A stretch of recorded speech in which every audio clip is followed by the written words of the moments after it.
அதிசயங்கள் செய்கிறவர் நம் அருகில் இருக்கிறார். அற்புதங்கள் செய்கிறவர் என்றும் நமக்குள் வசிக்கிறார். உபாகமம் 1:31. ஒரு மனிதன் தன் பிள்ளையை சுமந்து கொண்டு போவது போல நீங்கள் இவ்விடத்திற்கு வருகிற வரைக்கும் நடந்து வந்த வழிகள் எல்லாவற்றிலும் உங்கள் தேவனாகிய கர்த்தர் உங்களை சுமந்து கொண்டு வந்ததை கண்டீர்களே. மோசே தலைமையில ஜனங்கள் 40 வருஷம் வனாந்தரத்தில் யாத்திரை பண்ணி கானானுக்கு அருகே, அதாவது யோர்தானுக்கு இந்த கரையிலே, அந்த கரையில கானான் தேசம், யோர்தானுக்கு இக்கரையில கொஞ்சம் சமீபத்தில் காதேஸ் பர்னேயா என்கிற இடத்துக்கு வந்து சேர்ந்தார்கள். அந்த காதேஸ் பர்னேயாவில் வைத்து பக்தன் மோசே இந்த ஜனங்களுக்கு சொன்ன அறிவுரைகள், அவர்களுக்கு நினைப்பூட்டுதலாக சொன்ன காரியங்கள் தான் உபாகமம் புஸ்தகம்.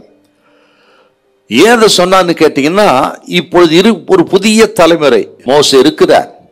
மற்ற அனைத்து பழைய தலைமுறை, பழைய சந்ததி அனைத்தும் அவர்கள் வனாந்தரத்திலே மடிந்து விட்டார்கள். ஆகவே இப்ப இருக்கிறதெல்லாம் புதிய சந்ததி. அவர்களும் பழைய சந்ததி போல கீழ்ப்படியாமல் அவிசுவாசப்பட்டு எதிர்த்து நின்று மடிந்து போகக்கூடாது. அவர்கள் கானான் தேசத்தை சுதந்திரிக்க வேண்டும் என்பதற்காக அந்த கானான் தேசத்தை வாக்கு பண்ணின கானான் தேசத்தை சுதந்திரிப்பதற்கு இவர்களை ஆயத்தம் பண்ணினார். அதுதான் இந்த 32ஆம் அதிகாரம் காதேஸ் பர்னேயாவில் நடந்த நிகழ்ச்சி.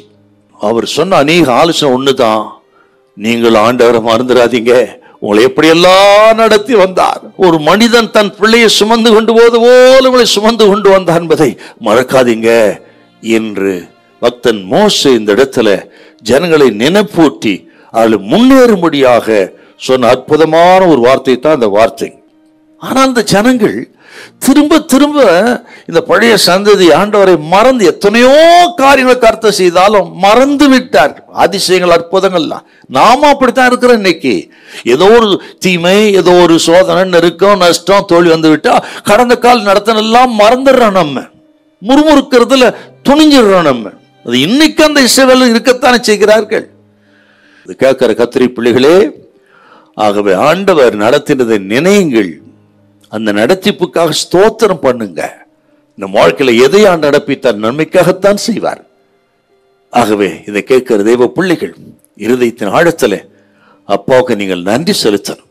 நாம் நடந்த எல்லா வழிகளிலும் நம்மை காப்பாற்றினவர் நம்முடைய தேவனாகிய கர்த்தர்தாமேன்னு சொல்லி ஆண்டுக்கு நன்றி செலுத்துங்கள். அது ஆண்டவர் விரும்புகிறார். தேவன் உங்களை ஆசீர்வதிப்பா. அவர் செய்த அதிசயங்கள் எல்லாம் தியானித்து பேசுங்கள். அவர் நடத்திப்புகள் எல்லாம் நினைத்து ஒவ்வொன்றை நன்றி செலுத்துங்கள். கர்த்தர் உங்களை அதிகமாய் ஆசீர்வதிப்பாராக. ஹல்லேலூயா, ஹல்லேலூயா.